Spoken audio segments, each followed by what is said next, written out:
केंद्र गृह मंत्री अमित शाह की ताबड़तोड़ चुनावी सभाएं आज भी देखने को मिलने वाली है। जमुई के बागाडी +2 हाई स्कूल मैदान में जनसभा को वे संबोधित करेंगे।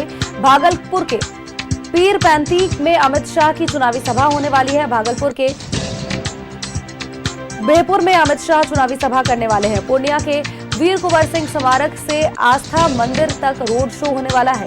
पूर्वी चंपारण के कल्याणपुर में जेपी नड्डा की चुनावी सभा होने वाली है। मोतिहारी के सिडनी कोटी स्कूल के खेल मैदान में सभा होने वाली है। बेतिया की अगर बात करें तो बेतिया और मोतिहार में योगी आदित्यनाथ की ताबड़तोड़ चुनावी सभा है। केंद्रीय गृह मंत्री अमित शाह की भी ताबड़तोड़ आज चुनावी सभा होने वाली है। अगर बात करें तो केंद्र गृह मंत्री अमित शाह की चुनावी सभा और इसके अलावा अगर बात करें तो बीजेपी के राष्ट्रीय अध्यक्ष जेपी नड्डा की भी मौजूदगी बिहार की धरती पर देखने को मिलेगी और इसके अलावा यूपी के सीएम योगी आदित्यनाथ की भी ताबड़तोड़ चुनावी सभाएं आज हैं।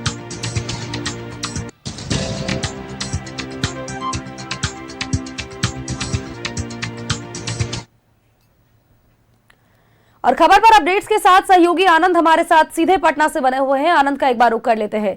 आनंद, दूसरे चरण के मतदान को लेकर के चारों तरफ से अगर बात करें तो ताबड़तोड़ चुनावी सभाएं हो रही हैं। दोनों ही पक्ष की ओर से अपने अपने दावे और वादे किए जा रहे हैं, लेकिन अगर इधर बात करें तो एनडीए की ओर से पूरा दमखम लगाया जा रहा है। आज के दिन केंद्रीय गृह मंत्री अमित शाह की, राष्ट्रीय अध्यक्ष जेपी नड्डा की और इसके अलावा यूपी के सीएम योगी आदित्यनाथ की भी कई चुनावी सभाएं हैं, रोड शो हैं और ताबड़तोड़ ये सब कुछ चलने वाले हैं आज।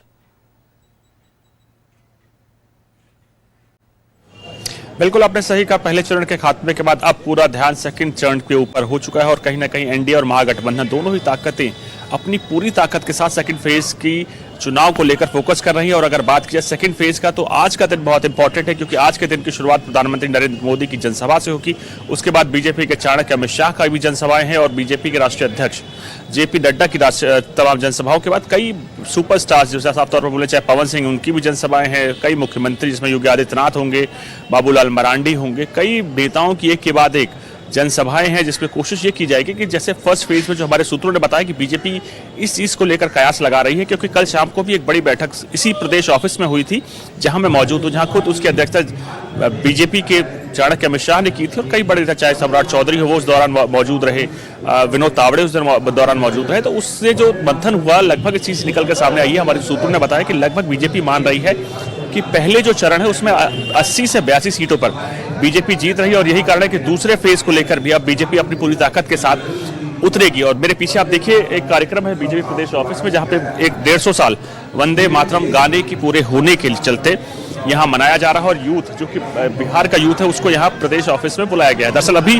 कुछ देर बाद ही बीजेपी के चाणक्य और केंद्रीय गृह मंत्री अमित शाह यहाँ पहुंचने वाले हैं और सीधे तौर पर वहाँ उनका एक संबोधन भी होगा और आत्मनिर्भर भारत को लेकर जो संकल्प है वो एक युवाओं को उससे जोड़ा भी जाएगा। दरअसल आपको समझना होगा बीजेपी की जो पॉलिटिक्स है वो राष्ट्रवाद है और यही कारण है कि आत्मनिर्भर भारत को लगातार बीजेपी आगे प्रमोट करती रहती है। और जब अमित शाह इस चीज को लेकर बोलते हैं तो आप देखिए अभी से ही हजारों की संख्या में कार्यकर्ता से लेकर युवा बिहार के अलग अलग हिस्सों से यहाँ पहुंचने की शुरुआत हो चुकी है और लगभग कुछ देर में 5 से 7 मिनट के अंदर खुद गृह मंत्री भी यहाँ पहुंचने वाले हैं। तो जो बीजेपी है उसका जो फोकस अपने वोट बैंक को लेकर या अपनी जो आइडियोलॉजी को लेकर तो उसको लेकर वो लगातार हमेशा ही उससे जुड़ाव महसूस करती है और यही कारण है कि लोगों को उससे जोड़ने की कोशिश करती है।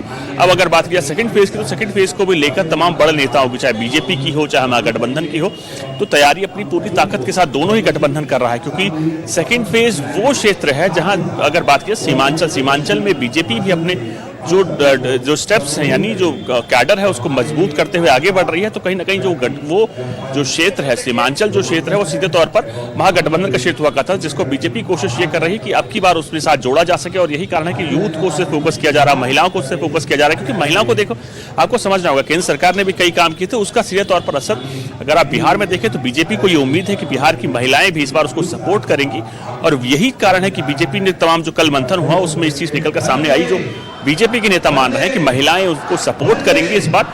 और पहले चरण के बाद दूसरे चरण में बीजेपी अपनी पूरी ताकत के साथ उतरेगी, अपने बड़े नेताओं को जमीन पर पहुंचाएगी, लोगों के बीच जाएगी, जनसभाएं करेंगी और जो उनकी आइडियोलॉजी होगी, जो उनका रोड मैप है वो जनता के बीच में रखा जाएगा। सम्राट चौधरी से लेकर तमाम बड़े नेता, प्रधानमंत्री की भी आज जनसभाएं हैं, उसके साथ अमित शाह, जेपी नड्डा, पवन सिंह, बाबूलाल मरांडी, योगी आदित्यनाथ समेत तमाम बड़े नेताओं की आज जनसभाएं होंगी। तो कोशिश ये है बीजेपी की कि बिहार को पूरी ताकत के साथ लड़ा जाए और जितना संभव हो सके ज्यादा से ज्यादा सीटें जीतने में कोशिश की जाए। जी बिल्कुल आनंद, और बिल्कुल सही कहा आपने। देखिए कहीं ना कहीं अगर पिछले साल हम बात करें 2020 की, तो देखिए कैमूर जिले की 4 ऐसी विधानसभा सीटें थी, भभुआ, मोहनिया, चैनपुर और रामगढ़, साल 2020 में जहां पर विधानसभा चुनाव के दौरान एनडीए के हाथ से ये निकल गई थी। लेकिन इस बार इन सभी सीटों को साधने की पूरी कोशिश की जाने वाली है और इसी को लेकर के तमाम दिग्गजों की यहाँ पर सभाएं होने वाली है। प्रधानमंत्री नरेंद्र मोदी खुद यहाँ सभा करने वाले हैं और दूसरे जगहों पर अगर बात करें तो तमाम लोगों की मौजूदगी दर्ज की जाने वाली है। बहुत बहुत शुक्रिया तमाम अपडेट्स, तमाम जानकारियों के लिए आनंद।